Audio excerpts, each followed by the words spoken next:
Hello and welcome to the Midday Market Update on this beautiful Tuesday, 3/16/21 from the Freight of where The Heart of Freight Alley. The Freight of Heart Alley, Heart of Freight Alley, Freight of right? Heart Alley live from Where our living rooms. where are we? Heart of I'm Michael Freight Vincent. Alley, beautiful Chattanooga, Tennessee. That's your That's right. line, Michael Vincent. That's exact. I'll get it next time maybe. Yeah. As she said, I'm Michael Vincent, and she's Kaylee. Next this time, we're not going to leave the building or run out. I hope.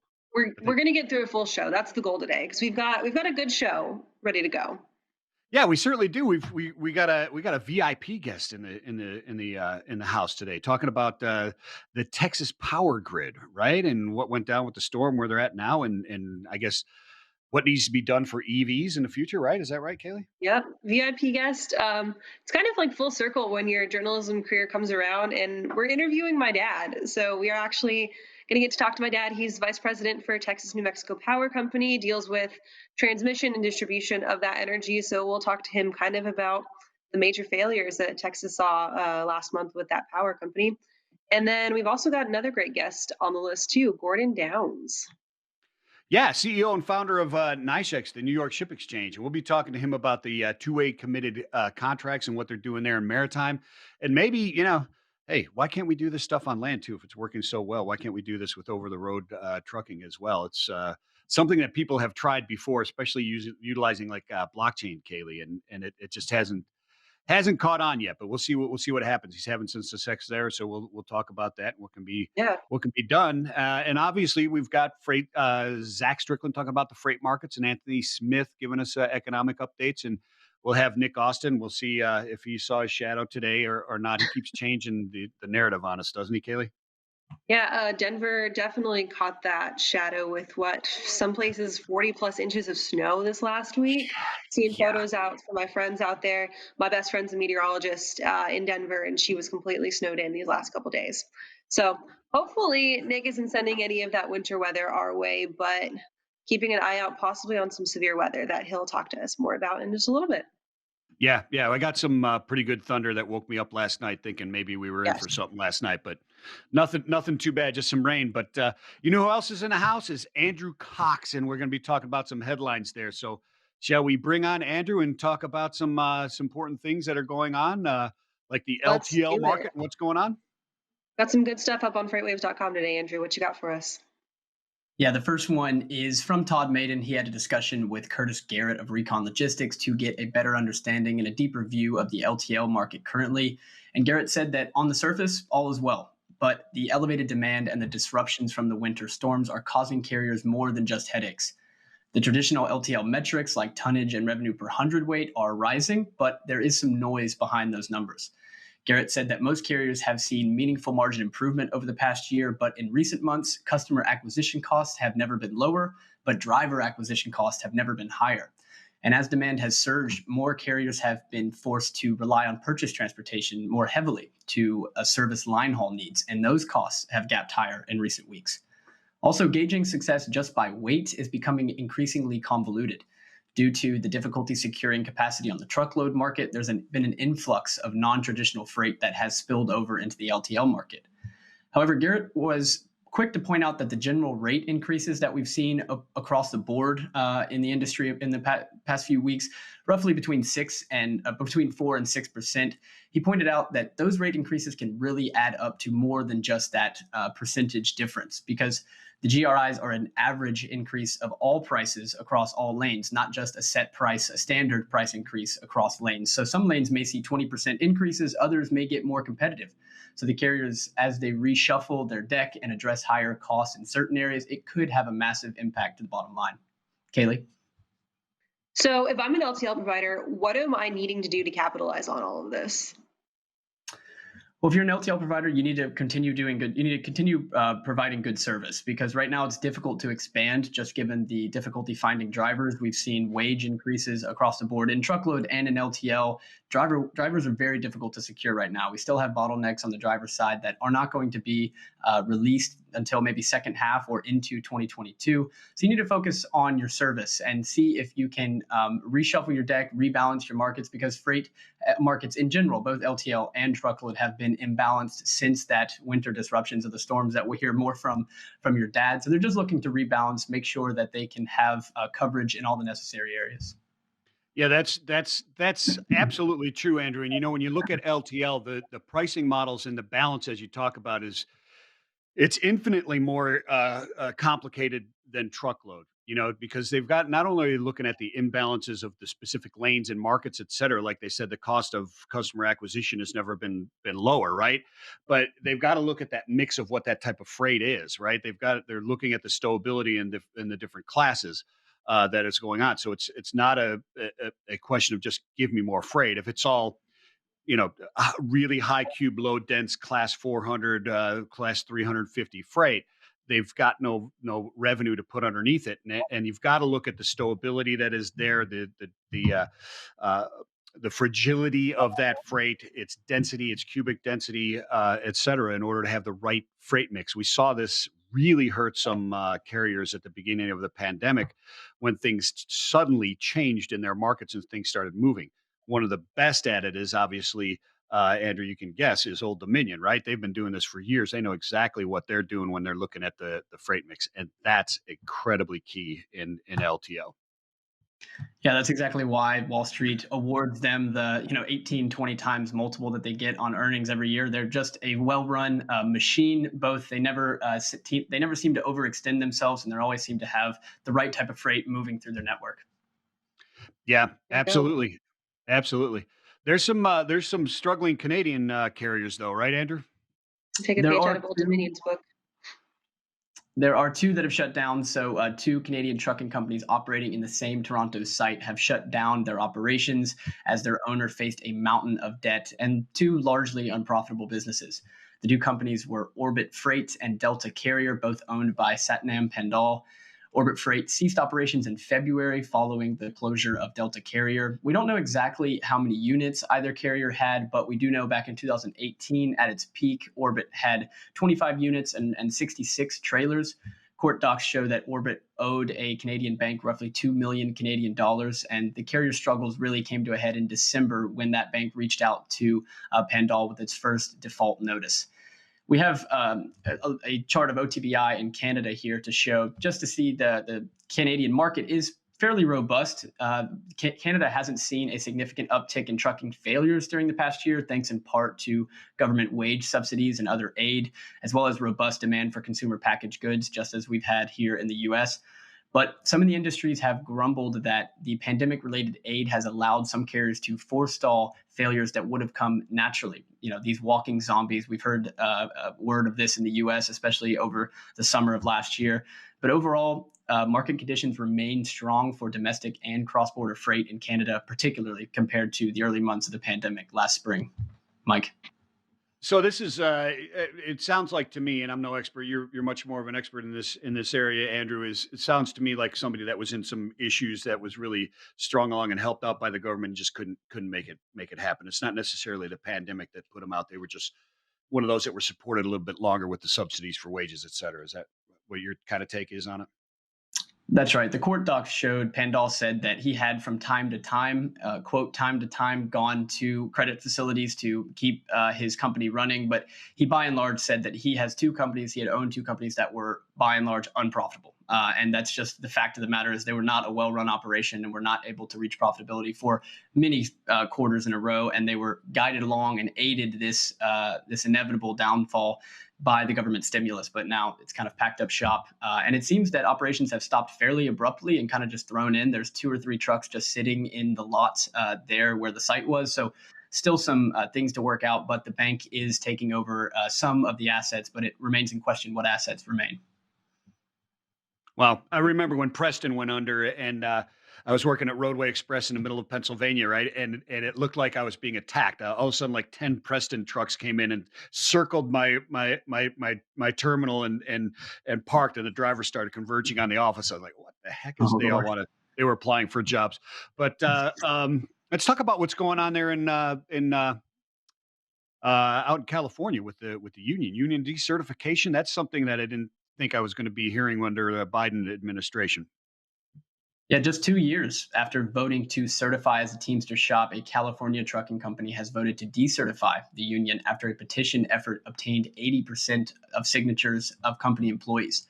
The action was aided by a change in labor rules undertaken by the Trump admin National Labor Relations Board. Prior to this rule change, unions could quite easily thwart or at least slow down decertification efforts through a series of blocking challenges.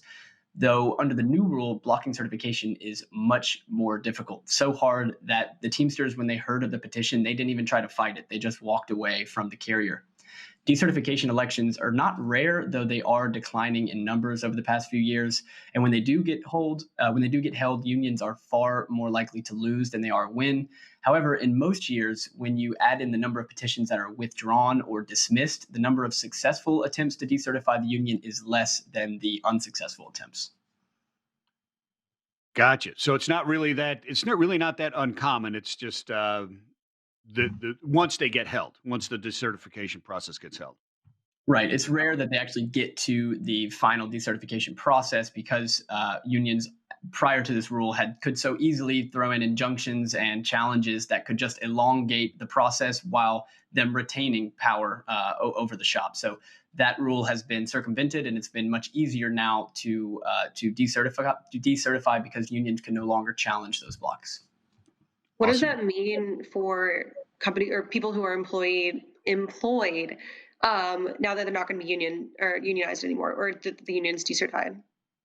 Well, the thing is that these the reason that they wanted to decertify from this union is apparently they have heard nothing from the Teamsters since they certified back in 2019. They got no word from the Teamsters on any type of pension agreement or any type of negotiation agreement at all. So they've had very little progress with the Teamsters. So I don't think really much has changed since they certified back in 2019.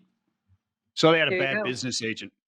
I mean, it's kind of like you have these district managers out there with the union. They're called business agents for certain areas, and depending on how good that person is or how well he's liked in that area, is really the strength of that local union, right? I mean, when during the strike in the early '90s, when I was in central Pennsylvania or Ohio and Pennsylvania with Roadway Express, certain pockets were not all that bad with the strike because the union agents were actually pretty reasonable, and we kind of worked together as a company through that. But it's interesting how those business agents can really affect it. The other interesting thing that I see is the fight for retailers and small retailers against your Amazon and such and brands and the wholesale model altogether. Can you talk about that a little bit, Andrew? And I think this is a pretty good excerpt from your point of sale, right? It is. Thanks, Mike. Yeah, I wrote about this yesterday in yesterday's point of sale. And I wrote that the wholesale model that has driven retail for decades is under increasing pressure. There is a shift occurring driven by some of the biggest brands in the world away from the wholesale model and towards more direct consumer models. And this is not only happening online, but in store as well. For a long time, brands depended on Amazon to sell their goods online, the same way brands depended on department stores back in the day to sell their goods. But now, e commerce technology providers and logistics companies are allowing small retailers to quickly and relatively cheaply build out formidable Amazon alternatives. And brands like Nike, Under Armour, and Adidas are all seeking to take back control of their own customer experiences, their own customer data, and unlock higher margins while they're at it. And it's not just the prominent brands that are moving to direct to consumer. There's millions of small brands that are fleeing from Amazon and seeking search of independent sales channels. And it's pretty simple. If you have a basic tech stack of Shopify to build a website, Stripe for payments, you can even use Affirm to lend credit. You can use ShipBob for inventory management and fulfillment, and Returnly for returns. With that tech stack, it just costs you a few $100 a month. Brands can nearly do everything that Amazon does: 2-day shipping, simple returns, secure payments. There's very little standing in brands' way of taking control of their operations, taking control of their sales channels, and cutting off retailers. So where does that direct to consumer model make the most sense for a small retailer?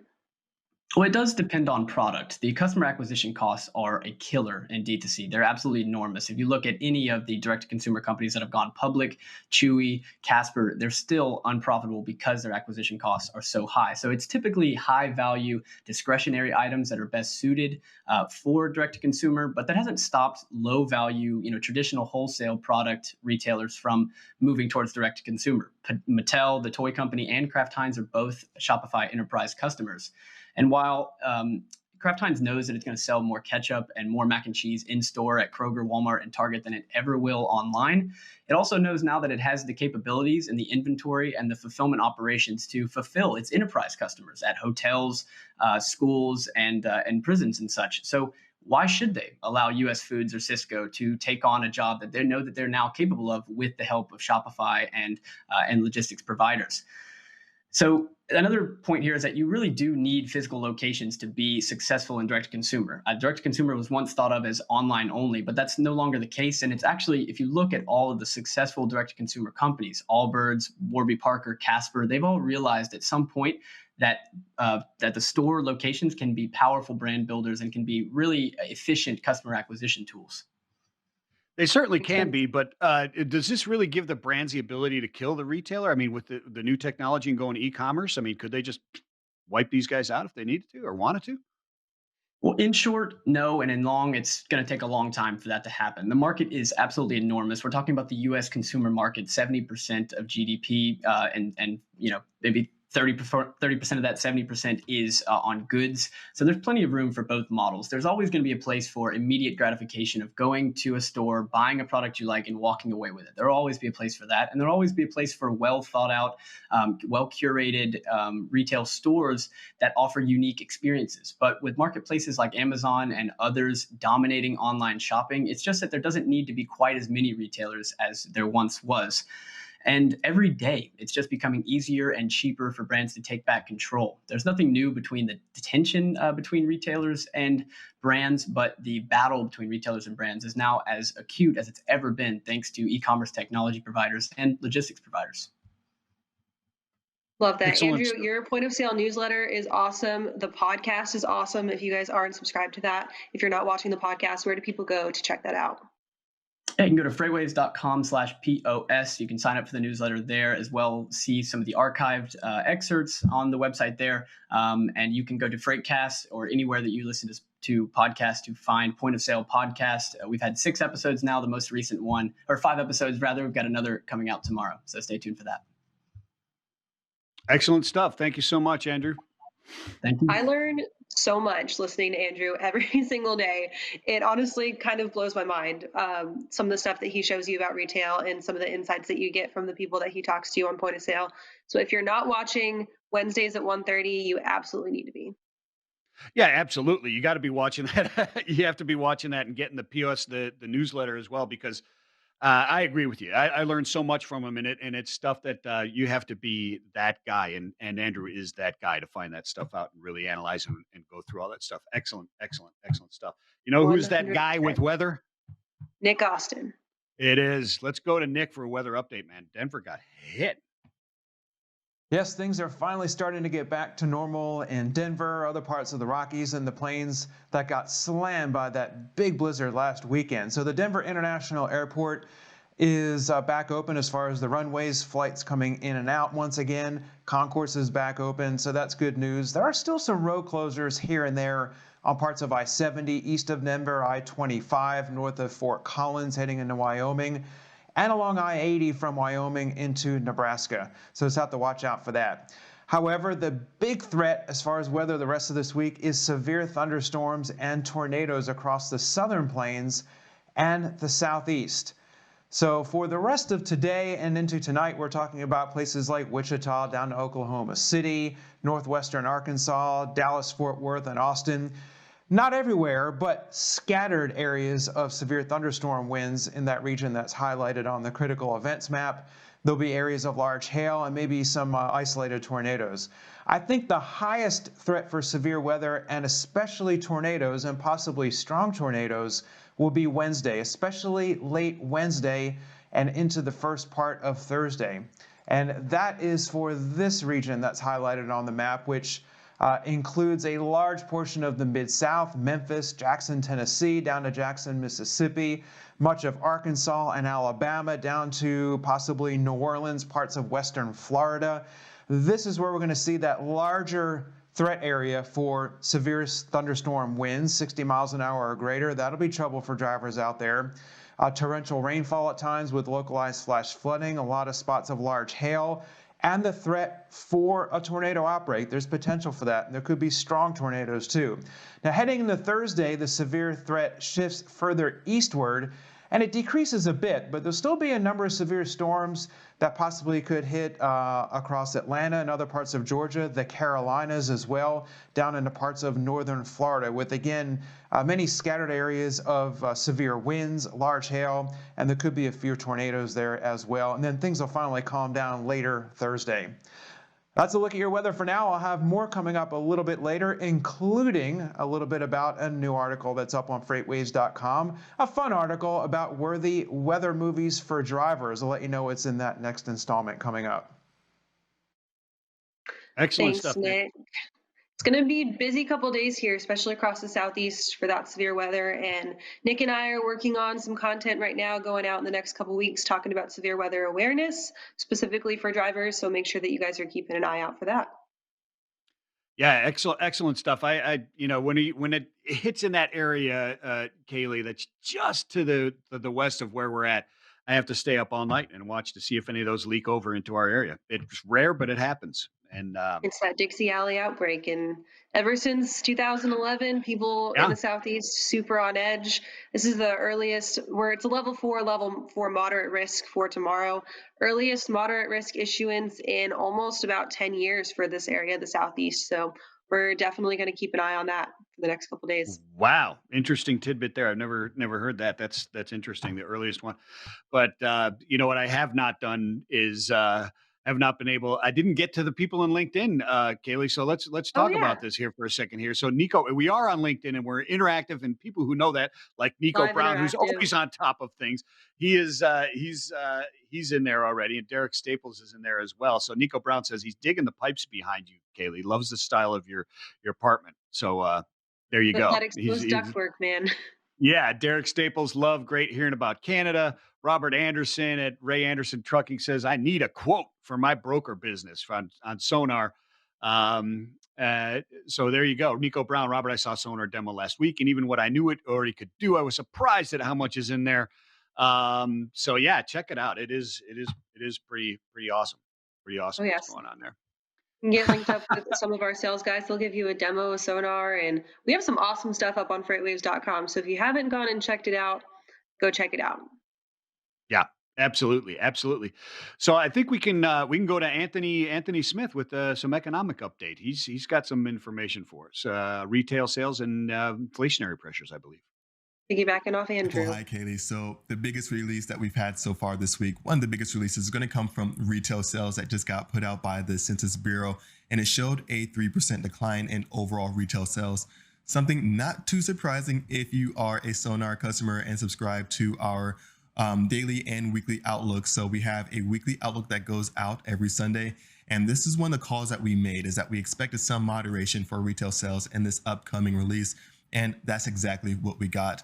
Now, it was some downward movement across the board. And one of the telltale signs that I was looking for with this upcoming release was that downward movement in the OTVI over the same time frame with retail sales for non-store retailers, or those online goods. For really, that's been accounting for a lot of volume that's been moving throughout the country as of late. And so when we look at that downward movement over that same time frame, that was one of the areas that really looked to for some moderation in this upcoming release. Now, with those stimulus packages that's been put out, the third round, I have some expectations. Of course, we all do, with some increased activity with the remainder of this month and the upcoming month. So look for March and April to have some upward movement as volumes start to increase, likely with more and more of those stimulus activity. The other thing we have to be mindful of course, is those delays. That's going to put some downward movement on those goods actually hitting consumers. And that's going to lead into some inflationary pressures. Of course, when you have increased demand and a downward movement in those available goods, those prices are going to get a little bit up there. And so that's what we're seeing across the board in certain markets. It's not going to be traditional inflation that we might be used to or expecting right now. We have some downward movement or still a long way to go with employment, and that's going to keep traditional inflationary pressures down. But there is inflation building up in different areas when you're looking at housing, when you're looking at different goods, automotive. We're going to see some inflation in those regions or those areas more so than we would see in traditional ways of actual galloping or hyperinflation that many are expecting. So be sure to keep a lookout on those areas. And that's going to do it for this econ update. Let's keep an eye out on those inflationary pressures. Keep an eye on that OTVI and look for those comparisons to really give a hint on these month-to-month movements. Back to you, Michael and Kaylee. Thanks so much. Thanks, Anthony. Always insightful with Anthony, but he never believes any of the economic numbers. He's that guy that he's always skeptical about everything, right? It's like he's He's from told Ohio me or that Missouri. before. But I mean, maybe that's a sign of a good economist. You're always looking at something with just a little bit of a cynical, critical eye. Means that you don't take the data too seriously, so you really can't make it impact your life too much if you don't take the data too seriously, you know? Yeah, no, absolutely. But I'm a data geek wannabe, right, Kaylee? That's Right. why I fit in so good at FreightWaves. I'm really just smart enough to be dangerous, but I love freight, and I've been in it for about 34 years. And one of the things that came out on Monday was Scott Mall put out there that we had Craig Fuller announced that the SCI. Uh, Lane acuity in sonar came out, and I talked about it a little bit yesterday, and maybe we can hit on this again at the end. But if you're one of these Fortune 500 companies, are always looking at, there's three different things that are very, very important to them, Kaylee, and it's their budget forecast, the accuracy of their budget, right, Hmm. which obviously went to hell last year, and a couple of years before that it went to hell. Their 2018, right? Yeah, right.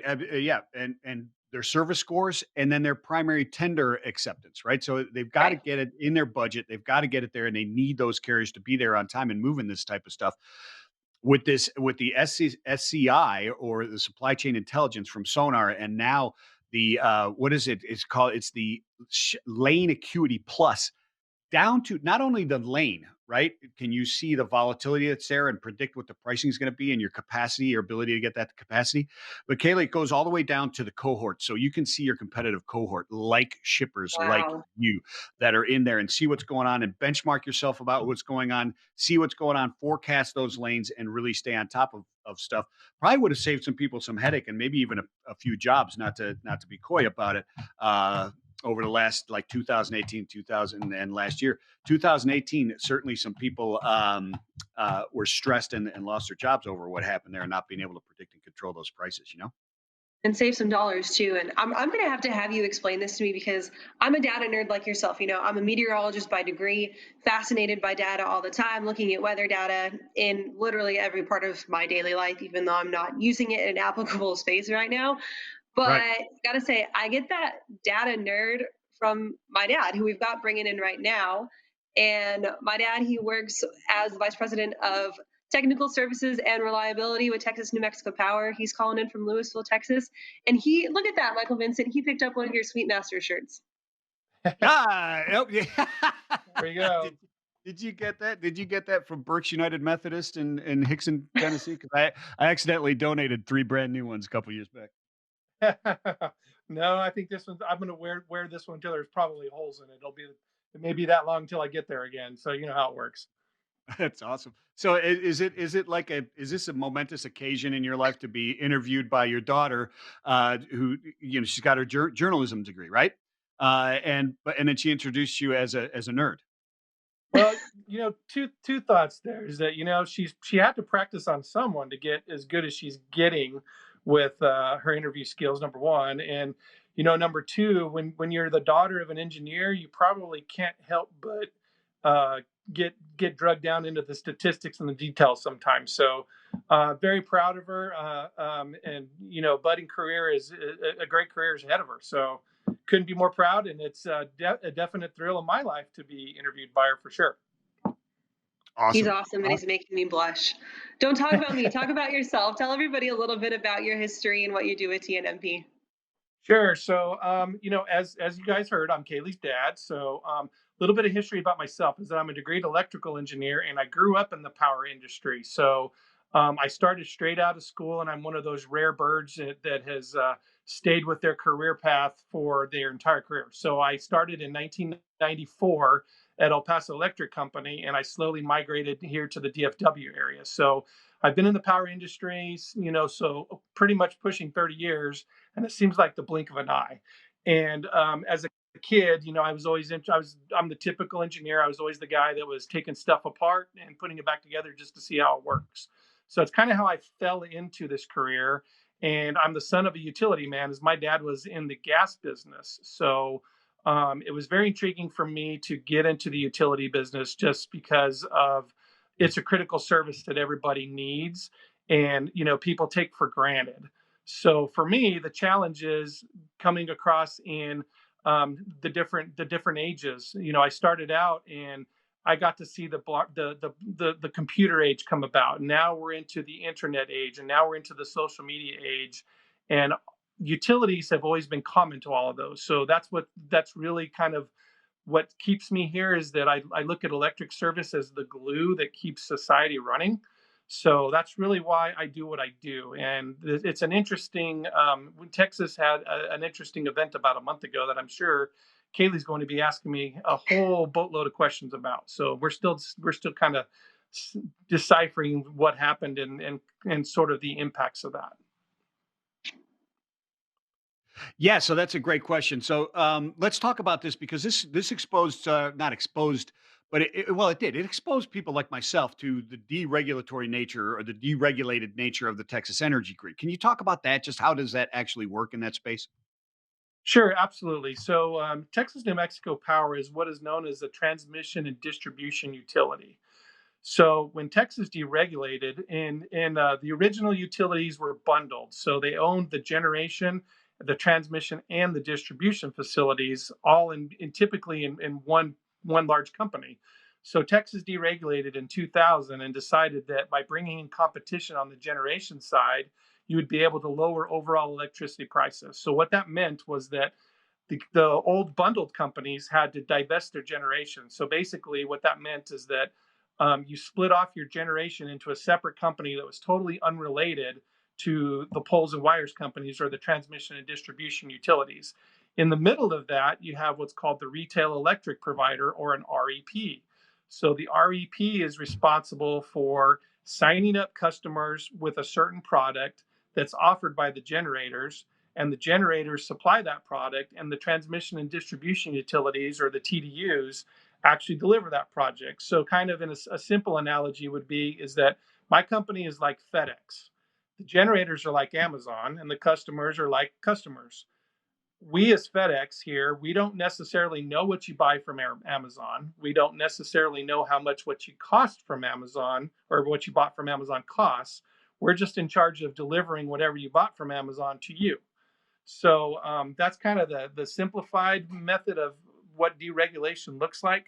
There's a number of generation companies here in Texas. There's a great number of REPs, and then there's about four transmission and distribution utilities, plus the municipals and the cooperatives that are out there. Hope that helps.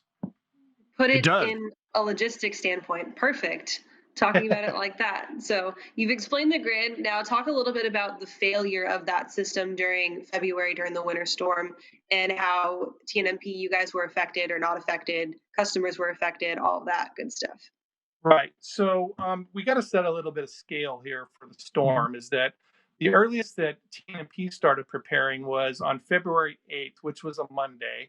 We started getting notifications from the National Weather Service. I'm our storm boss for our company, so I tend to get all of the notifications from the National Weather Service, from local weather service, and of course I always call Kaylee up because she's always good at giving me a "Hey Dad, heads up, this is a serious thing" sort of thing.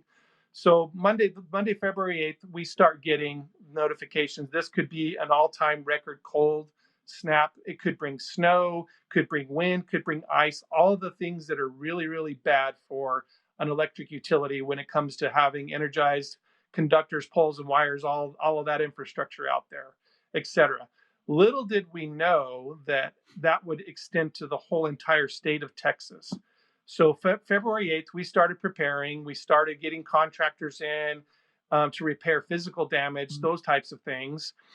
That expanded to be the whole entire state of Texas. And at no period in time in history had you ever had a winter storm warning for the whole entire state.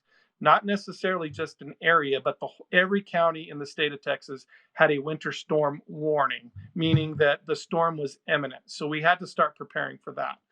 Um, go forward to Valentine's Day. It's Sunday, February 14th.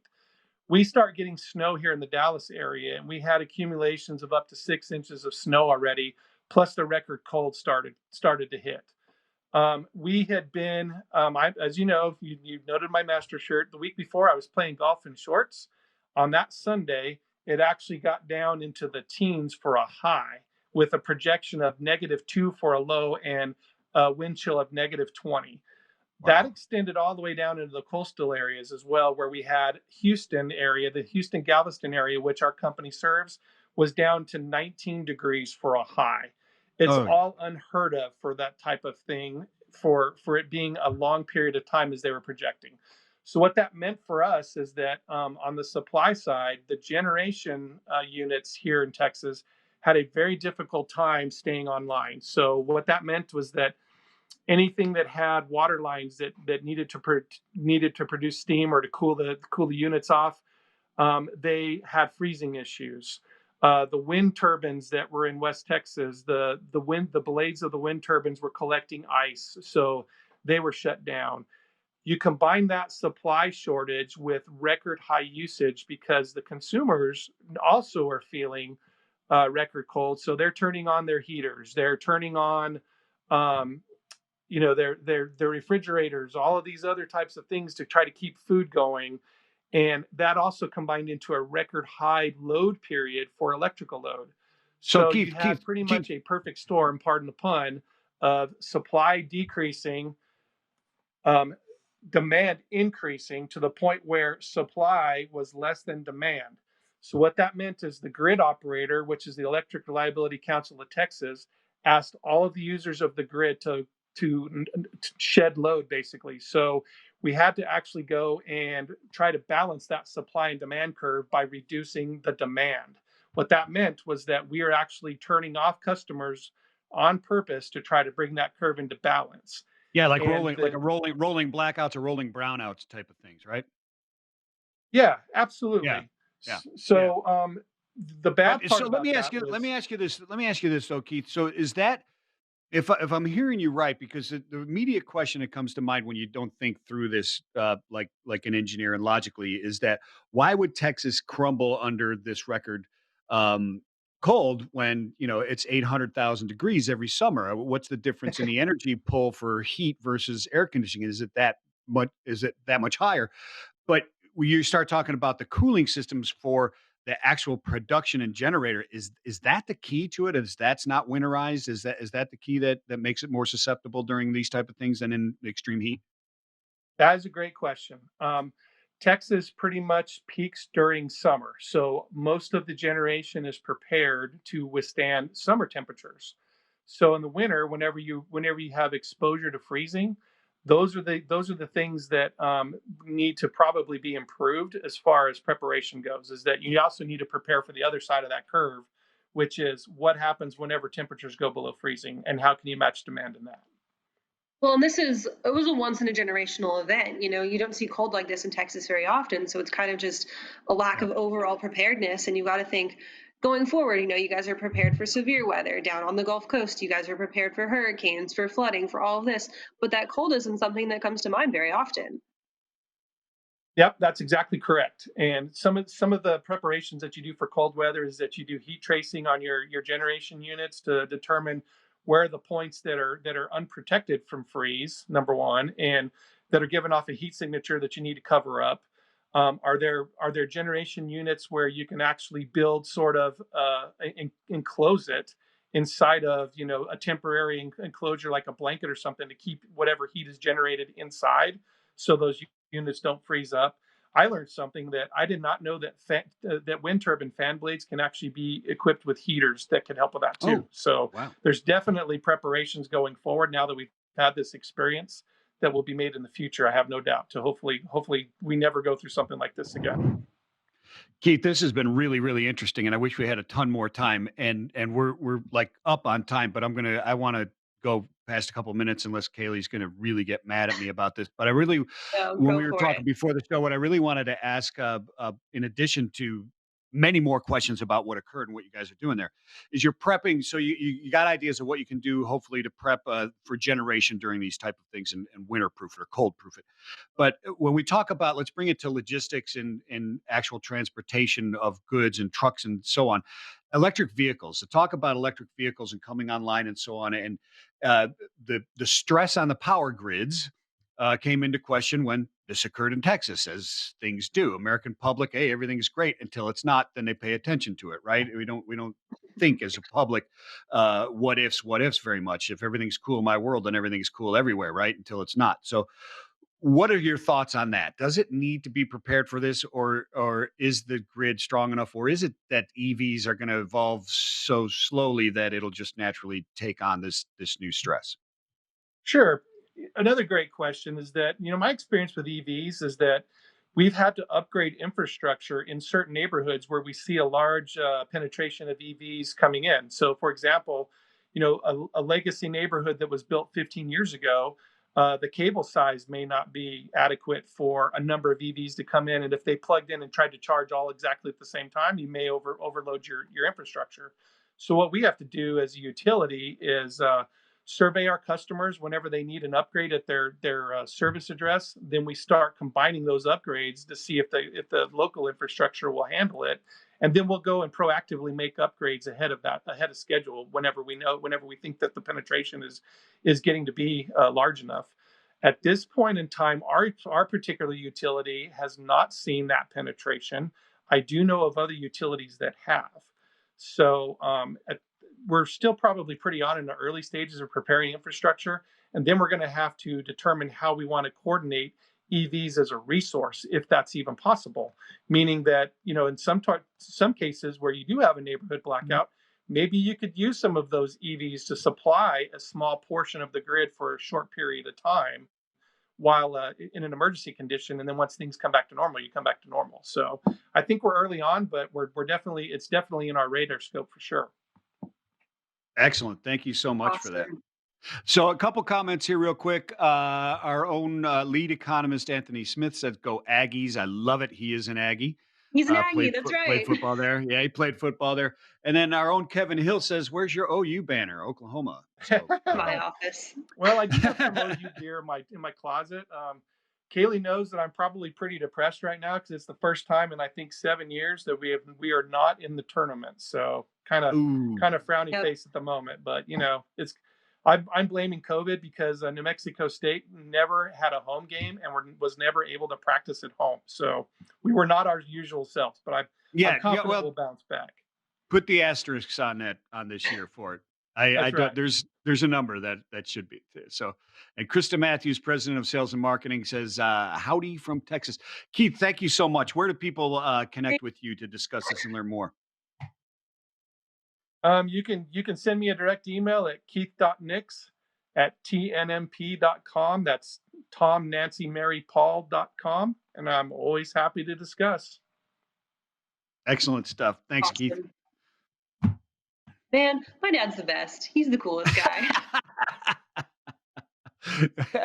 I have to say he's got to be pretty cool. He's wearing golf gear, Masters shirt, and he's got an Aggies banner behind him. That's you got to be kind of cool, right? To He be an just Aggie. became Anthony Smith's favorite person with that Aggies banner behind him.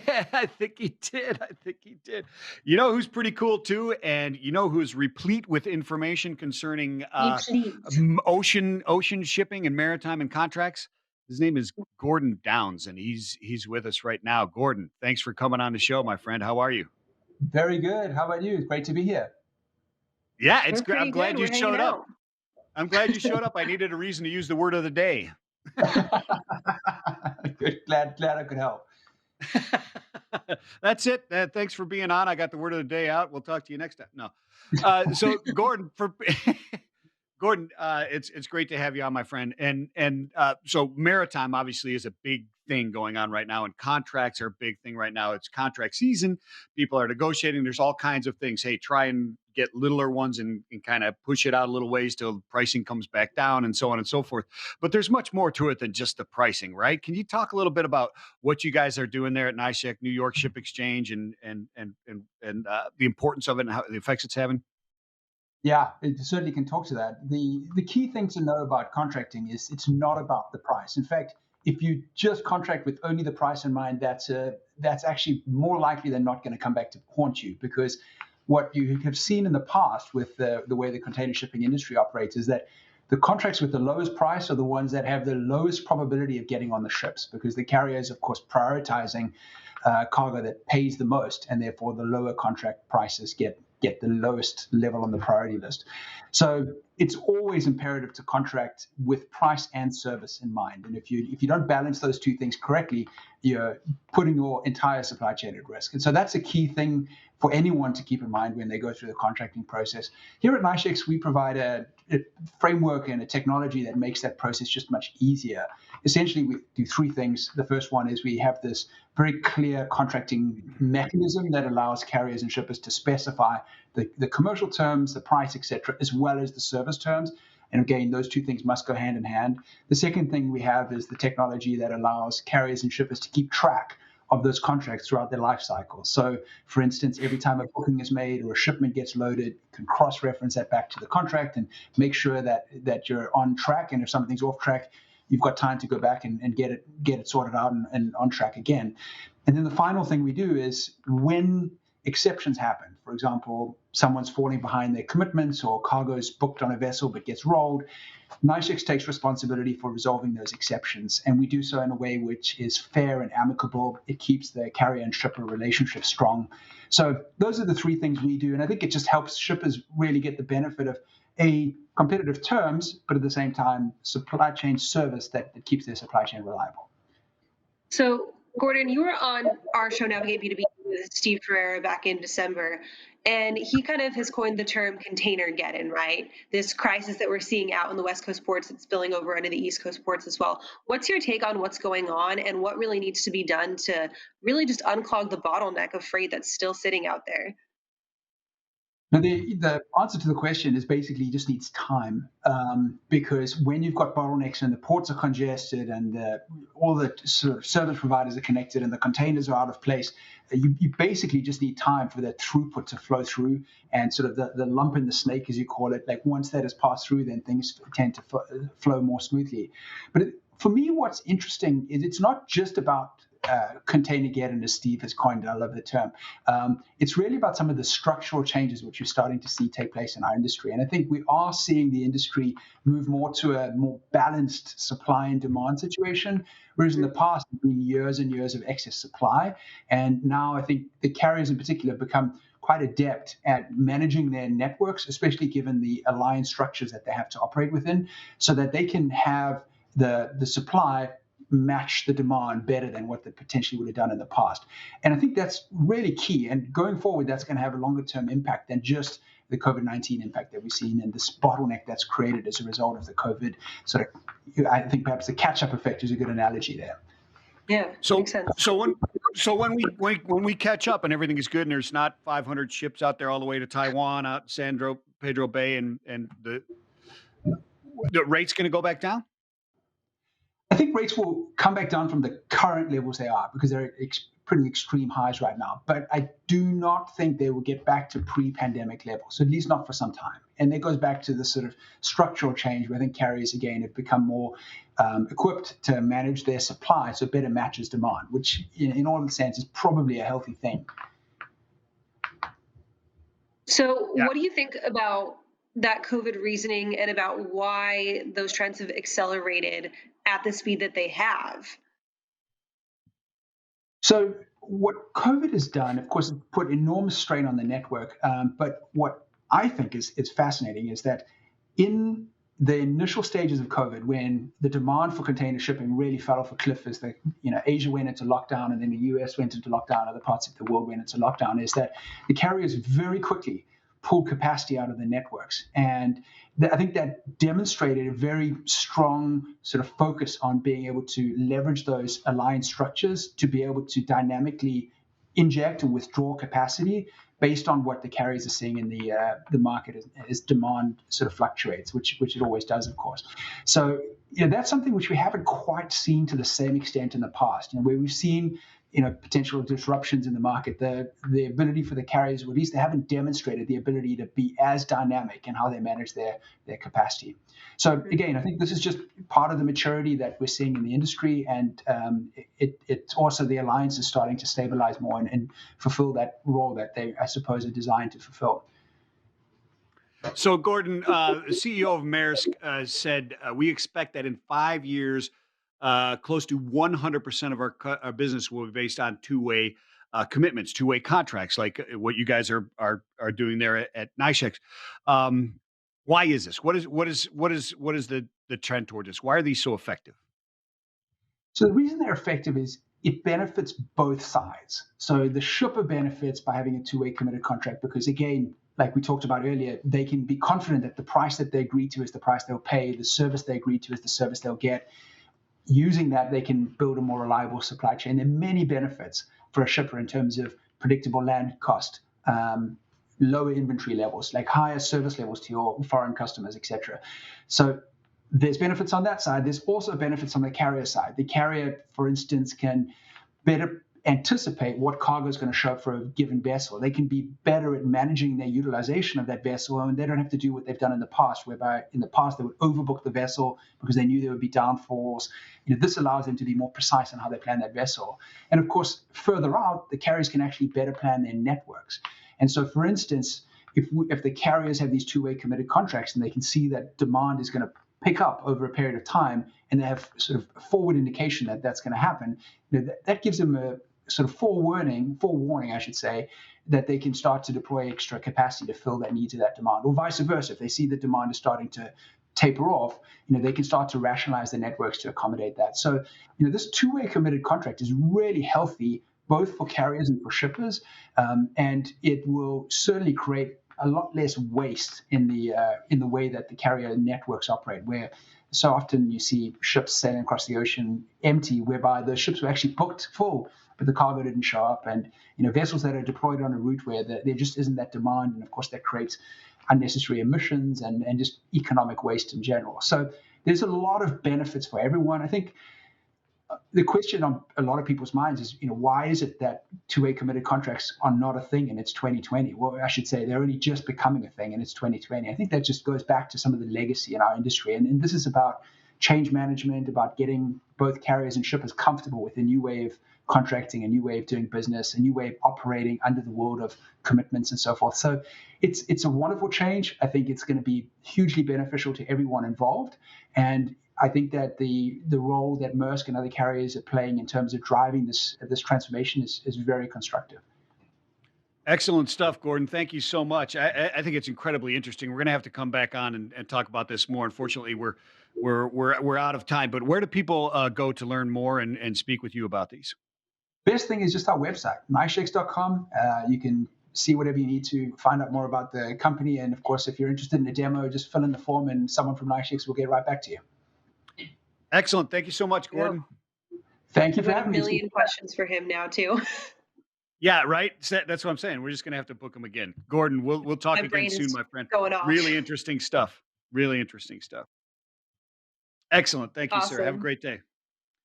So, Kaylee, Yes. it's interesting to me that it would seem to me that what he's talking about there would also free up capacity, right? Because you would have shippers that aren't going to overbook in order to make sure that it's there, right? If there's penalties in there for overbooking and not utilizing the space, they're going to be much more accurate. They're going to be much more accurate. My question for him, he was talking about kind of the reluctance to change into that two-way contracting. Are people afraid that going into those two-way contracts saying, hey, I'm booked this one way and I'm booked back will lessen their flexibility, but will it also possibly increase their flexibility? Like, are people afraid of not having more freedom to change when things Yeah, have massive impacts, but will it actually provide that? And is maybe that the reasoning why? right. Interesting things to think about. You know who I wish would change things when I want them changed? Nick No, Austin. something about the weather, man. I can't do it. Here's a quick recap of the severe weather threat across the South over the next few days. This is from Texas and the Southern Plains all the way to the Carolinas and the Southern Appalachians. From later today off and on through the day on Thursday. So we're talking about all modes of severe weather here. Severe thunderstorm winds, large hail, threat for tornadoes, especially some strong tornadoes likely, or at least a good potential for it late Wednesday into Thursday. So we're talking about all of these areas that I am hovering over and highlighting on the map here. So they include some big cities like Dallas, Fort Worth, Oklahoma City, Memphis, Little Rock, down to New Orleans, Atlanta as we head into Thursday. So be super, super careful out there. Now, there is an article up on the website now. It's on FreightWaves.com. It's called Worthy Weather Movies for Truckers Part 7. This list includes a few movies that are a little more obscure, and one of them is a television movie. But it has one blockbuster movie on there that actually got a lot of good reviews. That is Noah, starring Russell Crowe. But the other movies are Geostorm, 100 Degrees Below Zero. I'm just shivering thinking about that one. And also the TV movie, which is called Storm in the Heartland, about a tornado. So those are more obscure movies that didn't get such great reviews, but they're kind of categorized maybe as movies that are so bad they're good, and you kind of want to check them out just to see what they're all about. So drivers, check out the list in that article when you have downtime, either on your days off or when you're just coming off an 11-hour shift. Check them out. There are 6 other lists that you can check out as well that are on the website. Again, that's on FreightWaves.com. You can also check for weather updates. Follow me on Twitter. My handle is @FreightWeather. And you can always find weather updates as well as great information on everything going on in the freight markets on tv.freightwaves.com and the FreightWaves TV app. Thanks, Nick. Geostorm, one of my least favorite weather movies. Never saw it. Never saw it. I never saw it. But I'm with him that the sometimes the worse the movie, the better. Right? I like those You B know, movies. I don't know, man. Tell us, Michael Vincent, tomorrow it's Wednesday. It's What the Truck Wednesday. What do you guys have coming up? What can we expect out of you and Dooner tomorrow? Oh man, it's sheer craziness tomorrow. I would imagine it is We every don't time. But expect anything less. yes, we've got Brett Suma, the chief executive officer at Loadsmith, and Chris Peckman at Freight Plus. So we've got Mars, and I'm going to butcher this name. Mars Goes, who's the founder and COO at Heart Hyperloop. Right. So we talked to the Hyperloop. people at Virgin Hyperloop about a week ago. So now we've got Heart Hyperloop that's over in the Netherlands. These guys are the ones that won the challenge when Elon Musk put it out there for the Hyperloop Mm. challenge development. So these guys won that. So we're going to talk to these guys tomorrow. Another Hyperloop thing on Wednesday. Laura Kriska, cross-cultural consultant and author of The Accidental Office Lady, will be on tomorrow. So that's going Huh. to be a good one. That's How do going to you be a find good one. yourself accidentally in the office? I'm not super sure. Well, I don't know, but we're gonna I'll have find to out. watch Yes, and find out. yeah, you're gonna have to watch and find out tomorrow at noon right here on FreightWaves on LinkedIn, Oh, FreightWaves yeah. TV. But yesterday we also had what do we have? We had Spill Bully. We had Carlos Medina, president of Spill Bully. We had Guillermo Garcia on again, co-founder and CEO at Smart Hop. Really interesting guy there. If you want to see that guy It was a good or see show. a good, yeah, he's amazing how he came from Venezuela and started what is going on. So if you missed Hmm. any of those, go to FreightWaves shows on demand, FreightWaves TV app, or wherever you get your podcast down and download them and watch FreightWaves TV. Kaylee, we made it through We'll the see you. show. We did it. Yay. We'll see you guys We did it. Thursday. We didn't have to run out of the building. It didn't get stormed by fans going, Kaylee, Kaylee.